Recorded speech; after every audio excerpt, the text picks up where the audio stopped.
Welcome back to Garden Studio. I'm Tessa Pinner, a designer and gardener in upstate South Carolina, Zone 8A. Today's video is the final installment of the series on design lessons from Chanticleer. I've done a few other videos and I'll link those in the episode notes below. Today's video is all on the topic of paths and paving at Chanticleer. From the most public large-scale garden to the most intimate private garden, every garden benefits by a thoughtful treatment of pathways.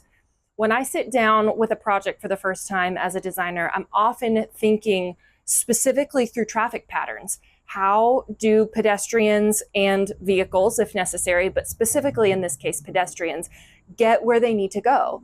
Throughout the garden, from a door, from one structure to another, whatever the case may be. And it is really interesting to think through a hierarchy of paths. And that's something Chanticleer does really well. So in the videos to come, you'll see the main beltway system through the garden is all one material. It is a consistent material throughout the garden that carries a theme.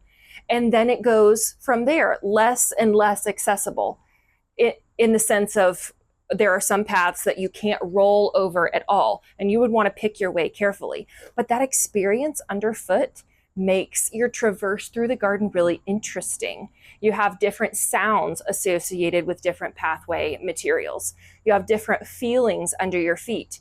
The way a crushed stone base feels versus that really smooth rubberized base versus a big stone pathway. And there's even one special pathway that's made of salvaged roof tiles from one of the original state homes that had to be torn down. Now, without further preamble, come with me to Chanticleer. Let's look at this case study together and see what we might take away for our own gardens at home.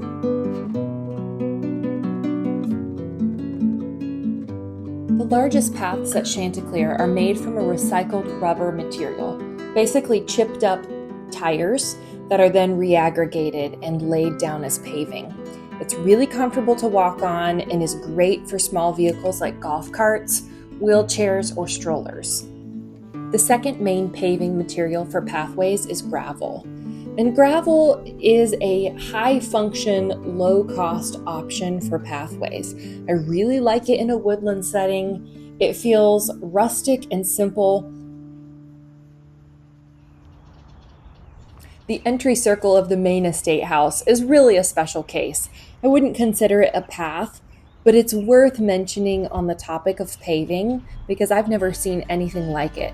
It's a kind of rust-colored chipped stone that every morning is raked into a neat pattern.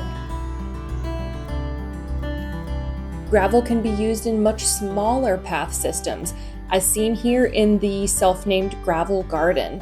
All through this garden, gravel is used as a mulch around the plants, but you can see the higher the camera gets up here that it's also the pathways interspersed with larger stones for variety.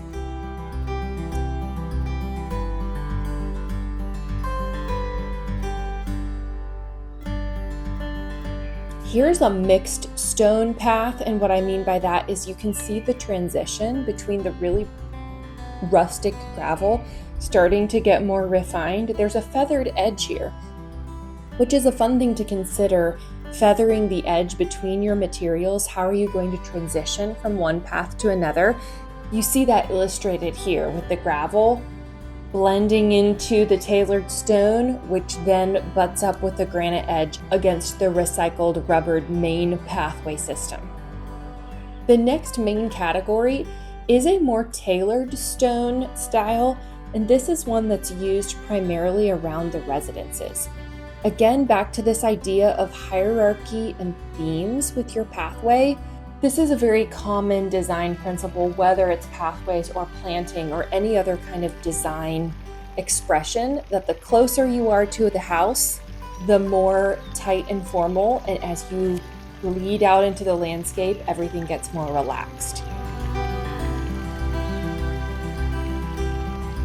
So we see examples of very rustic pieced stone pathways going through the woods. Everything from a mosaic, like these small paths where there's lots of small stones fitted together, but there's no mortar. It's not trying to be perfectly smooth or even, you wouldn't probably want to take a stroller over this. This is a single file type of path, but you always have to think through the width of your path as well as the material. And in this case, single file is just fine. It adds to the mystery. All the way to a single stepping stone where literally you are through the forest. Again, back to that experience. You had better look down, otherwise you might trip over a stone. I like to think of a pathway as an invitation. The way this little path snakes off the bigger path and it disappears, it actually crosses the stream, which is a delightful surprise. It almost feels like Hansel and Gretel dropped the breadcrumbs, doesn't it? Another expression of a pathway would be large stone pieces set into grass. It's leading out from the grass lawn into the terrace of the stone ruin. And this is another example of feathering. The pieces further spaced out and then getting more concentrated as the path really begins. These irregular pieces give a different character than these square ones did. Anytime you have an irregular shape versus a reticulated, perfect square shape, you automatically have a more relaxed feel. So this was a grass bridge at one point, and it was becoming mud. And so in order to combat that high traffic pinch point, the gardeners installed stone to help with the wear and tear on the grass bridge. Sometimes paths are not just flat. In the case of the hillside portion of the gravel garden, the path snakes down the hill through the planting, so you have areas of flat gravel pathway interspersed with boulders that become part of the path. Note how the steps are not perfectly lined up. This is a very naturalistic planting in a very naturalistic garden, and so they actually form a composition by not all being in a straight line. Often a path can just be grass. In any large grass area, there probably are still traffic patterns going through it. Often I think we're forced to create a walkway out of something other than grass by the very fact that grass in this high traffic area would fail. So if there is an area you have in your garden where grass simply won't grow, it's too highly trafficked, or for some other reason the environment is not right, take that as your cue that the material underfoot needs to be something else.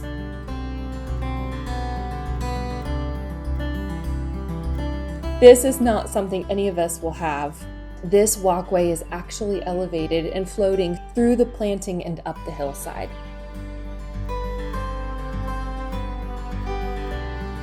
I'm going to wrap up by showcasing just some fun artisanal pathway details.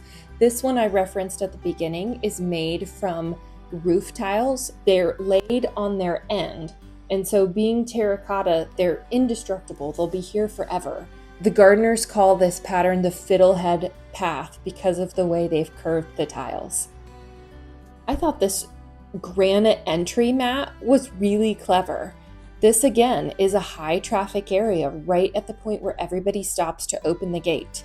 And so to help with the pressure on the grass, they mirrored the design almost of the picket fence, an entry mat footprint made of stone. Hardscape can be a way to express a lot of personality. It's not just always in the plants. Look at this kind of diamond pattern with the brick edging. Our final example is a stone bridge over the koi pond. However, it's not your typical slab of stone bridge. These are floating stepping stones that are anchored into the ground under the water. It's a kind of fun experience to walk over them and see the water flowing between your feet.